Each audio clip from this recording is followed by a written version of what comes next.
All dear students, आज का हमारा सब्जेक्ट है प्रिंसिपल्स ऑफ मार्केटिंग, जिसका कोड है MGT 301। इसकी हम करेंगे final time preparation bye helper 0711। इसमें मैं आपको आपके MGT के सब्जेक्ट जो कि मॉड्यूल बेस्ड है, आई थिंक 1 से लेके 15 तक के मॉड्यूल है, लेकिन अगर हम हैंडआउट्स में इसको देखें तो ये लेक्चर है तो टोटल आपके 1 से लेके 45 तक के लेक्चर्स। ओके, सो यहाँ पर मैंने आपको पास्ट पेपर्स के MCQs प्रोवाइड नहीं किए, कोई भी रैंडमली MCQs प्रोवाइड नहीं किए, बल्कि आपके हैंडआउट्स में जो इंपॉर्टेंट लाइंस में से MCQs बन रहे थे उन सब इंपॉर्टेंट MCQs को मैंने एक समराइज्ड फॉर्मेट में यहाँ पे प्रोवाइड किया है। और ये सारे ही MCQs बहुत ज़्यादा इंपॉर्टेंट हैं क्योंकि आपके MCQs आपके हैंडआउट्स में से ही बनते हैं। सो आपने सारे MCQs को याद ज़रूर करना है। और एक और बात, आपकी आसानी के लिए मैंने सारे MCQs को लेक्चर वाइज प्रोवाइड किया ताकि आपको ये अंदाज़ा होता जाए कि आपको कितने लेक्चर्स प्रिपेयर हो गए हैं। ठीक है, so let's start from the first MCQs। हमारा पहला लेक्चर है लेक्चर नंबर 19, मार्केटिंग मिक्स। इसका फर्स्ट MCQs है, which of the following is not the component of the marketing mix.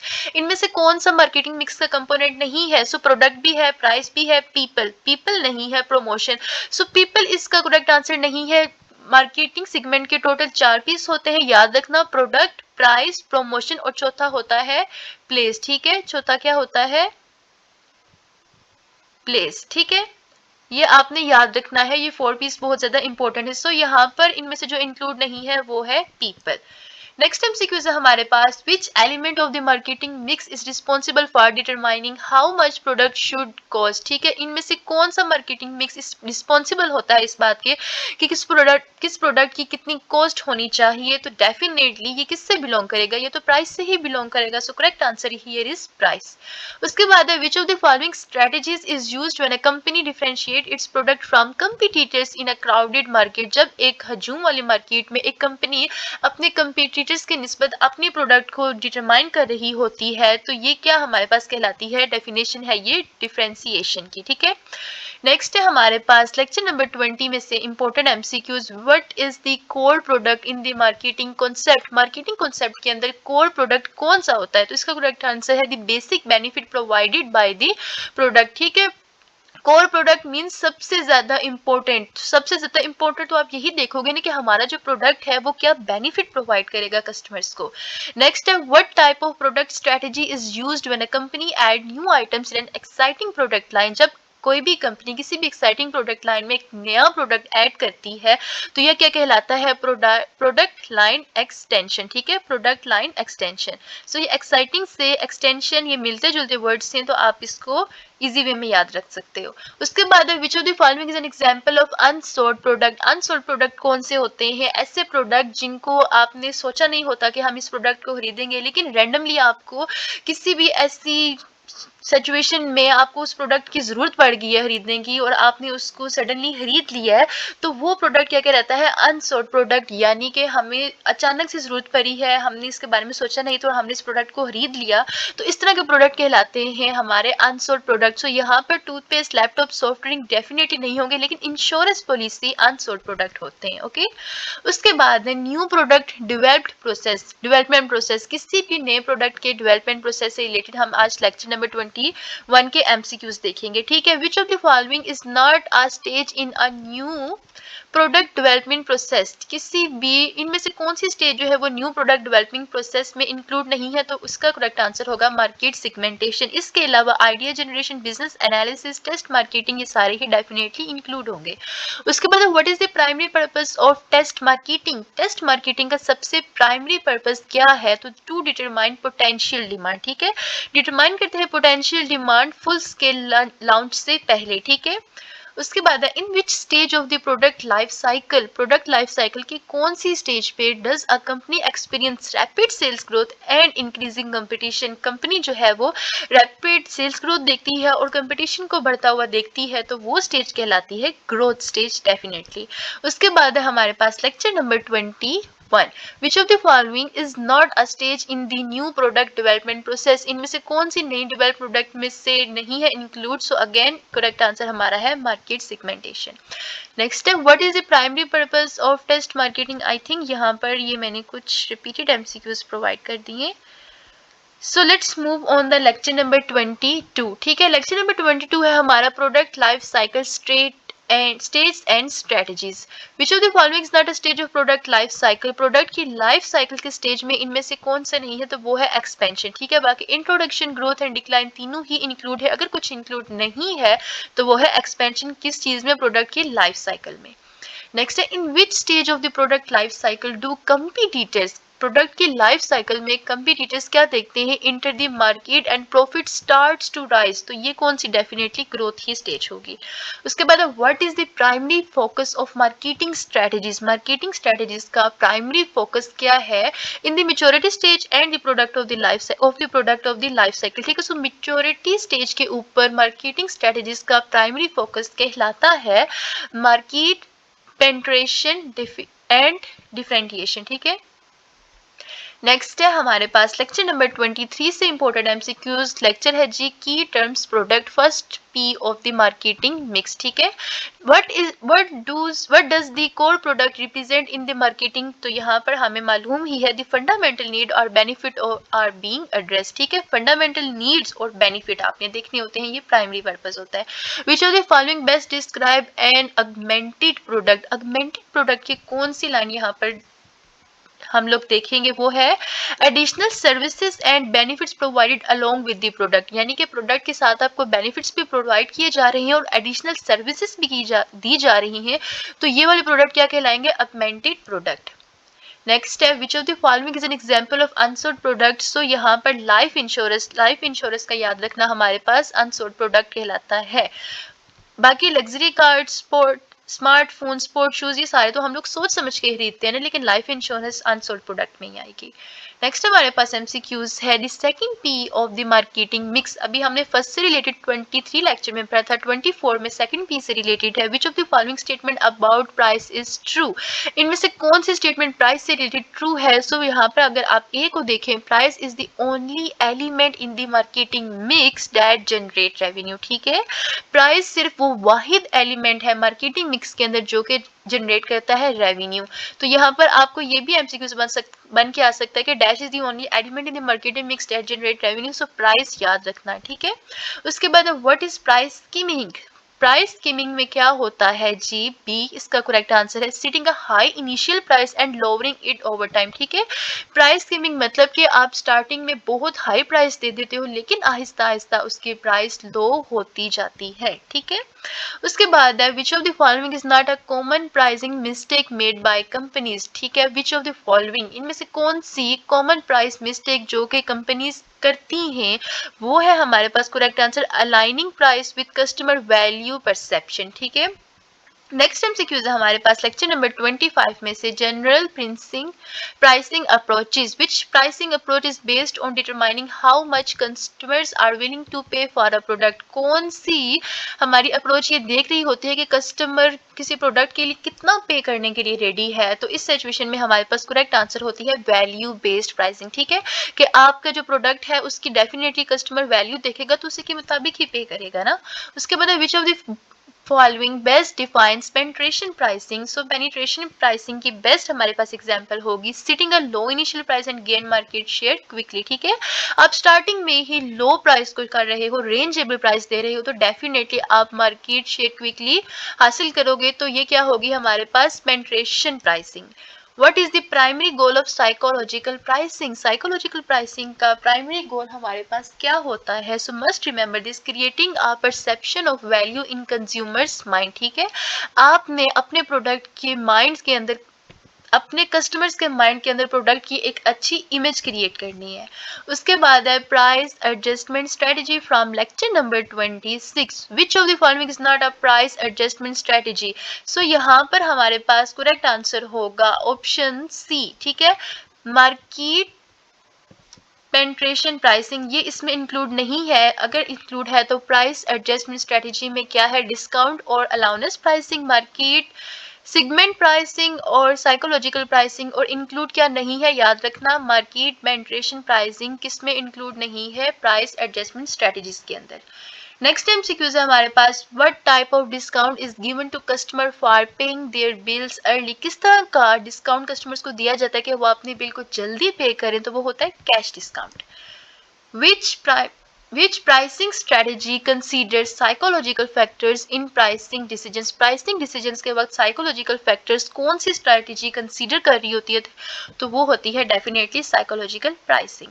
Next हमारे पास लेक्चर नंबर 27 में से इंपॉर्टेंट एमसीक्यूज है. What is the main reason companies increase prices? Main reason क्या होता है जो कंपनी अचानक से अपनी प्राइस बढ़ा देती है? तो इसका करेक्ट आंसर होगा टू कवर राइजिंग कॉस्ट को. ठीक है, उसके बाद है which strategy is used when a company lower its price to drive competitors out of the market? तो इसका हमारे पास करेक्ट आंसर होगा प्रीडेटरी प्राइसिंग. नेक्स्ट एमसीक्यूज है which when demand is highly elastic? जब डिमांड हाईली इलास्टिक होती है, how does the price increase generally effect sales? जब आपकी प्राइस हाईली इलास्टिक होगी तो किस तरह हमारी जो प्राइस है वो सेल्स को इफेक्ट कर रही होती है? तो इसका करेक्ट आंसर होगा option B, sales decrease significantly. ठीक है, आपने प्राइस जो है वो हाई रखी है तो सेल्स डेफिनेटली डिक्रीज होती जाएगी because people like to purchase cheap things. उसके बाद हमारे पास lecture number 28, the third P of the marketing mix. Which of the following is not the major function of distribution channel? Distribution channel का major function इनमें से कौन सा नहीं है? तो याद रखना option D is the correct answer. Product development distribution channel में इंक्लूडेड नहीं है. Information gathering, promotion and financing this all are included. Next हमारे पास है which distribution strategies make a product available in as many outlets as possible? ये कौन सी strategy है जो कि प्रोडक्ट्स को जो कि हमें ये दस्तयाब करवाती है कि जितने भी आउटलेट्स हैं, लेट्स सपोज किसी भी क्लोथिंग ब्रांड के आउटलेट्स हैं, सब पर हमारे आउटलेट्स पे जो प्रोडक्ट है वो मौजूद हों. तो ये कौन सी स्ट्रेटजीज होती है? Intensive distribution. ठीक है, सो इंटेंसिव डिस्ट्रीब्यूशन से शॉर्ट याद रखना कि आपका जो प्रोडक्ट है वो तमाम ही आउटलेट पे मौजूद हो, तो ये क्या कहलाता है? Intensive distribution. What is the primary goal of logistics management? Logistics management का सबसे प्राइमरी गोल क्या है? To move product from manufacturers to customer efficiency. ठीक है, प्रोडक्ट को मैन्युफैक्चर से कंज्यूमर की एफिशिएंसी तक को मूव करना क्या कहलाता है? Logistics management. नेक्स्ट है हमारे पास lecture number 29, logistics management. Which of the following is the key function of logistics management? Logistic management का की फंक्शन क्या होगा? Inventory management. याद रखना इन्वेंट्री मैनेजमेंट किसी भी लॉजिस्टिक मैनेजमेंट का प्राइमरी यानी कि की फंक्शन होगा.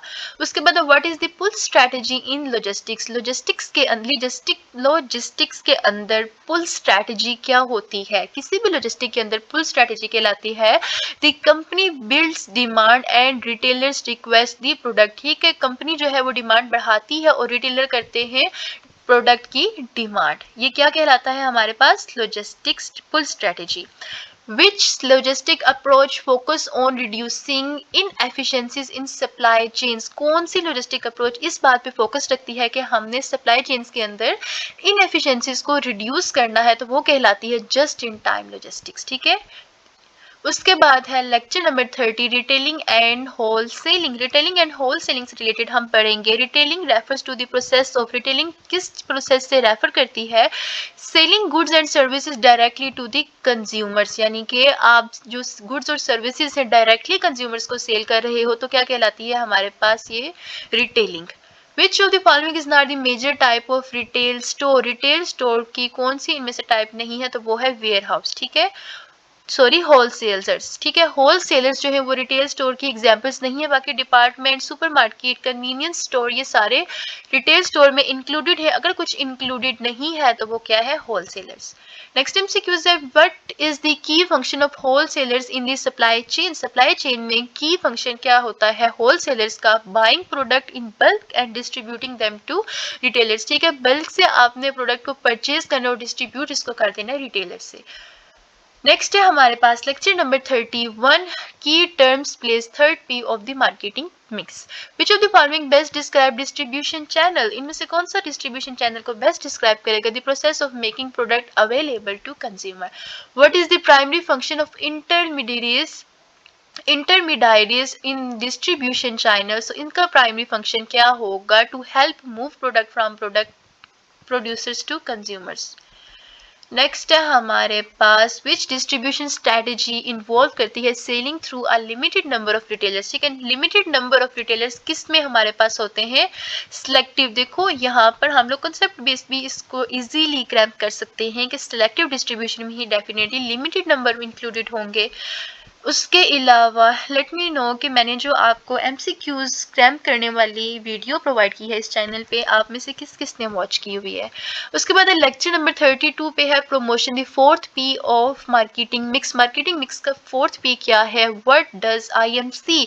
अच्छा, IMC की फुल फॉर्म भी आ सकती है, तो याद रखना I for integrated, M for marketing, C for communication, focus on. So IMC का फोकस किस चीज पे है, IMC का फोकस है creating an unified and consistent marketing message. ठीक है, IMC का पर्पस क्या है, क्रिएट करें unified and consistent marketing message.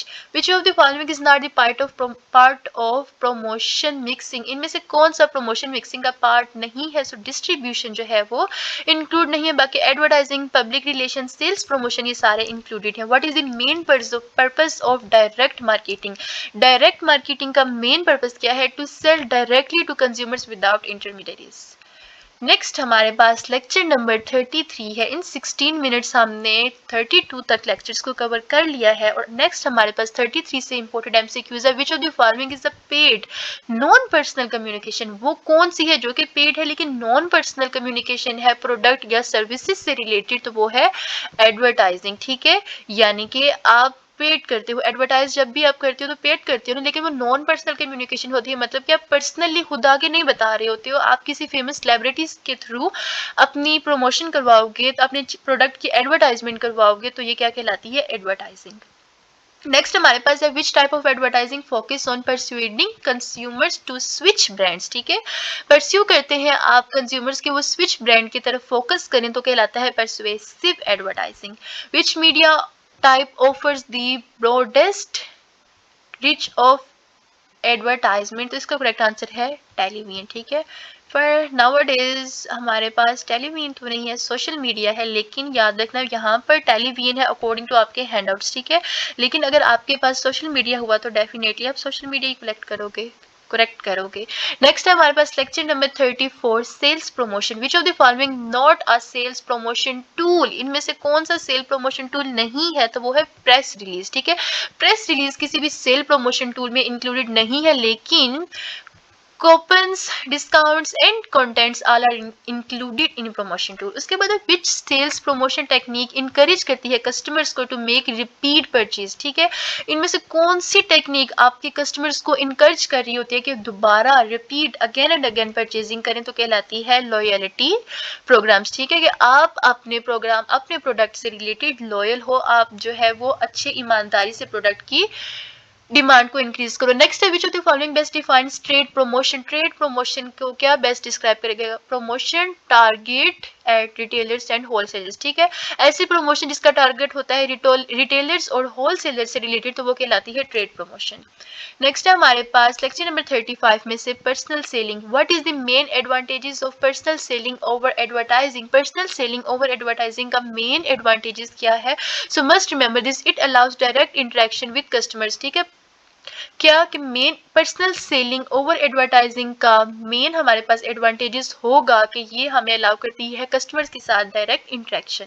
Next है which step of the personal selling process involve करती है आइडेंटिफाइंग पोटेंशियल कस्टमर, तो ये होती है हमारे पास प्रोसेप्टिंग। ठीक है, प्रोसेप्टिंग मींस कि पर्सनल सेलिंग प्रोसेस जो कि इन्वॉल्व होता है आइडेंटिफाइंग पोटेंशियल कस्टमर्स। नेक्स्ट है विच सेलिंग अप्रोच फोकस करती है building long term relationship rather than just making a skills. Just sell की तरफ फोकस नहीं करती बल्कि लॉन्ग टर्म रिलेशनशिप की तरफ भी फोकस कर रही होती है, तो वो होती है कंसल्टेटिव सेलिंग। ठीक है, कंसल्टेटिव सेलिंग से रिलेटेड याद रखना कि आपने लॉन्ग टर्म रिलेशनशिप क्रिएट करना है, नॉट जस्ट आपने सेल को देखना है अपनी को। नेक्स्ट है हमारे पास लेक्चर नंबर 36 में से sales from force management. Sales force management, which of the following is not a step of sales force management. So sale force management में हमारे पास एडवर्टाइजिंग स्ट्रेटेजी डेवलपमेंट इंक्लूड नहीं होती, बाकी हमारे पास सारी इंक्लूडेड है। What is the primary goal of training sale people को ट्रेन करने के लिए आपका प्राइमरी गोल क्या होता है? याद रखना, किसी भी सेल पीपल को ट्रेन करने के लिए हमारे पास प्राइमरी गोल होता है टू इम्प्रूव कस्टमर सर्विसेज, ठीक है। उसके बाद हमारे पास which compensation method includes both fixed salary and commission, ठीक है। ऐसा कौन सा मेथड है जिसमें फिक्स्ड सैलरी भी होती है लेकिन कमीशन भी होता है? तो वो होती है सैलरी प्लस कमीशन, ठीक है। सैलरी तो फिक्स है लेकिन आपको साथ कमीशन भी दिया जाएगा। उसके बाद है direct marketing, lecture number 37। Which of the following is not a direct marketing technique, इनमें से कौन सी डायरेक्ट मार्केटिंग टेक्निक नहीं है? So newspaper advertising direct marketing technique में नहीं आएगा। बाकी टेली मार्केटिंग डायरेक्ट में, ऑनलाइन मार्केटिंग डायरेक्ट टेक्निक में है लेकिन न्यूज़पेपर नहीं है। उसके बाद है which benefit does direct marketing offer to consumers, direct marketing consumers को कौन सा बेनिफिट दे रही होती है डायरेक्टली? तो वो होता है convenience and personalised offers. Which of the following is not major challenge in direct marketing, direct marketing के अंदर मेजर चैलेंज क्या है? तो याद रखना, invention of privacy concerns. Next है हमारे पास public relations, lecture number 38। Congratulations, आप लेक्चर नंबर 38 पे हैं। अब what is the main goal of public relations, public relations का मेन गोल क्या होता है? To manage a companies reputation, ठीक है। किसी भी पब्लिक रिलेशन में हमेशा याद रखना उसका मेन गोल होगा कि वो मैनेज करे कंपनी की रेपुटेशन को।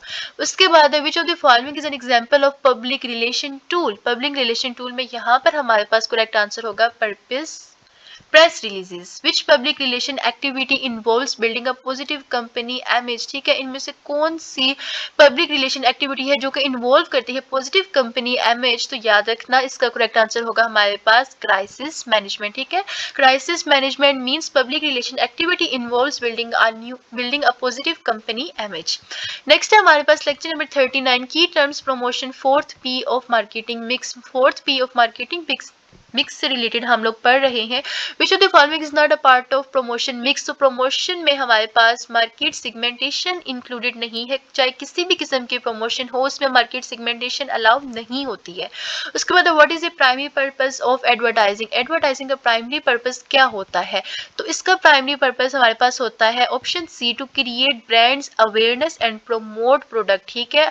एडवर्टाइजिंग में आपको ये देखा जाता है, आप लोग ये सोचते हो कि हमें अपनी ब्रांड की अवेयरनेस क्रिएट करनी है, लोगों को हमारी ब्रांड के बारे में पता चले और हमारा प्रोडक्ट जो है वो प्रमोट हो, तो एडवर्टाइजिंग का ये मेन मकसद होता है। उसके बाद which communication channel involves personal interaction with customer, इनमें से कौन सा कम्युनिकेशन चैनल इन्वॉल्व करता है पर्सनल अट्रैक्शन कंज्यूमर्स के साथ? तो याद रखना पर्सनल सेलिंग इसका हमारे पास करेक्ट आंसर होगा। नेक्स्ट हमारे पास लेक्चर नंबर 40 है creating competitive advantages. What is the main goal of companies competitive strategy, किसी भी कंपनी के कम्पिटिटिव स्ट्रेटेजी का मेन गोल क्या होता है? सो याद रखना कि इसका मेन गोल होगा to gain an advantage over competitors, ठीक है। कंपिटिटर्स से ज्यादा आपने गेन हासिल करना है, तो ये किसी भी कंपनी की कम्पिटिटिव स्ट्रेटेजीज कहलाती है। विच कम्पिटिटिव पोजीशन इन्वॉल्व करती है एग्रेसिवली एक्सपेंडिंग मार्केट शेयर, ठीक है। इनमें से कौन सी कम्पिटिटिव पोजीशन अपने अंदर इन्वॉल्व करती है अग्रेसिव एक्सपेंडिंग मार्केट, ठीक है। याद रखना अग्रेसिव स्पेंडिंग, सो इसमें है मार्केट चैलेंजर, ठीक है। मार्केट चैलेंज डेफिनेटली अग्रेसिवली ही होगा। उसके बाद विच of the following best describe the नीच मार्केट स्ट्रेटेजी, ठीक है। किसी भी मार्केट की नीच से रिलेटेड हम लोग अगर देखेंगे तो वो कहलाती है targeting a small specific segment of customers. Next हमारे पास लेक्चर नंबर 41 ग्लोबल मार्केटिंग, इसमें से इंपॉर्टेंट एमसीक्यूज है। Which of the following is this first step, इनमें से कौन सा पहला स्टेप है जो कि डिसाइड करता है वेदर टू गोल ग्लोबल? तो इसका हमारे पास करेक्ट आंसर है option C, assuming the global market environment. उसके बाद हमारे पास है which of the following is not a mode in turning a foreign market, इनमें से कौन सा मोड जो है वो फॉरेन मार्केट में इंक्लूड नहीं है, इंटर नहीं है? तो याद रखना डोमेस्टिक लाइसेंस, किधर गया जी, ये रहा डोमेस्टिक लाइसेंस, इसमें इंक्लूड नहीं है, किसमें? फॉरेन मार्केट में।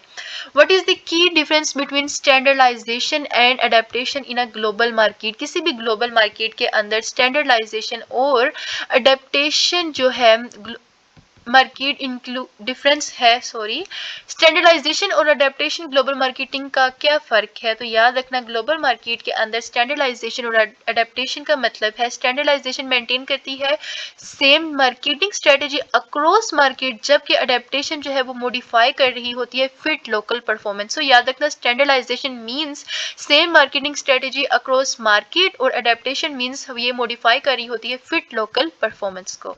उसके बाद हमारे पास नेक्स्ट एमसीक्यूज है लेक्चर नंबर 42 में से E marketing. What is the primary advantages of E marketing? ठीक है, ई मार्केटिंग मींस हमारी ऑनलाइन मार्केटिंग, जो कि ऑनलाइन बिजनेस हम लोग कर रहे होते हैं। तो इसका हमारे पास है it allows business to research globally audience instantly.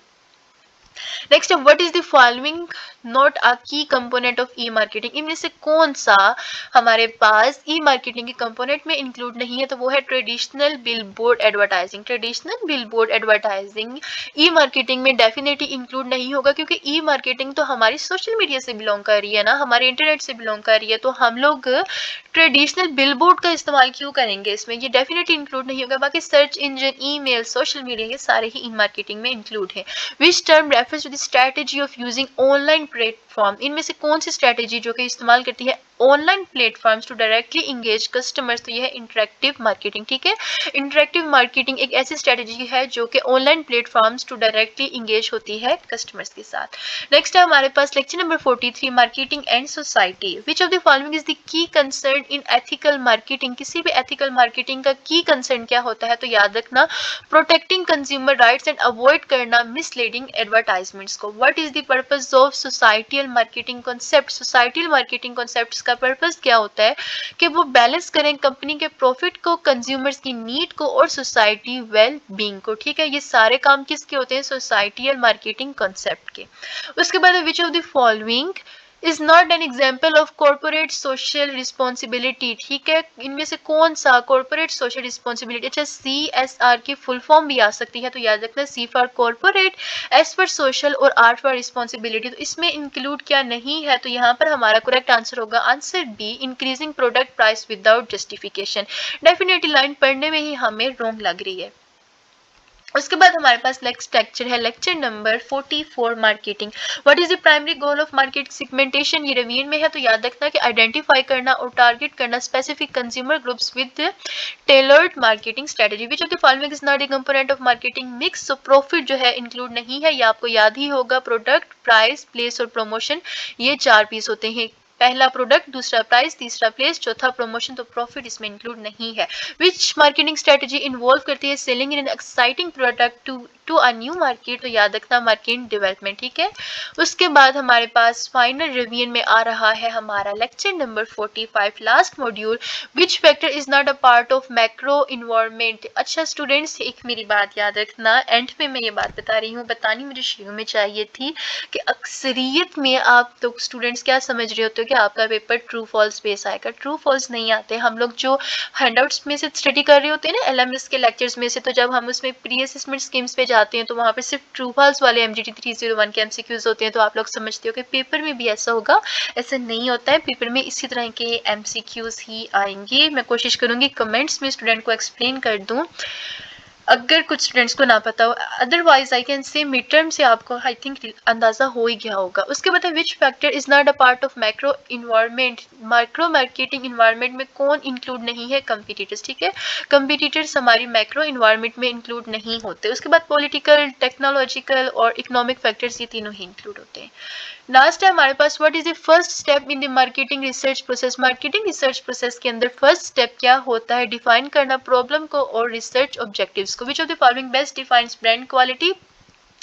तो यहाँ पर हमारे पास the added value a brand name gives to a product beyond the functional benefits. ठीक है, सो ये हमारे MGT 301 के फाइनल टर्म की प्रिपरेशन के लिहाज से most very very very important MCQs थे। देखना आपके बहुत ज़्यादा आएंगे इंशाल्लाह। और must subscribe this channel helper 0711 for more help, क्योंकि इसमें आपके वर्चुअल यूनिवर्सिटी ऑफ पाकिस्तान के तमाम सब्जेक्ट्स की फाइनल टर्म, मिड टर्म और इसके अलावा असाइनमेंट्स, क्विजेज और GDB के सॉल्यूशंस भी प्रोवाइड किए गए हैं। So this is so helpful for all of you and best of luck from me. Stay connected. Allah Hafiz.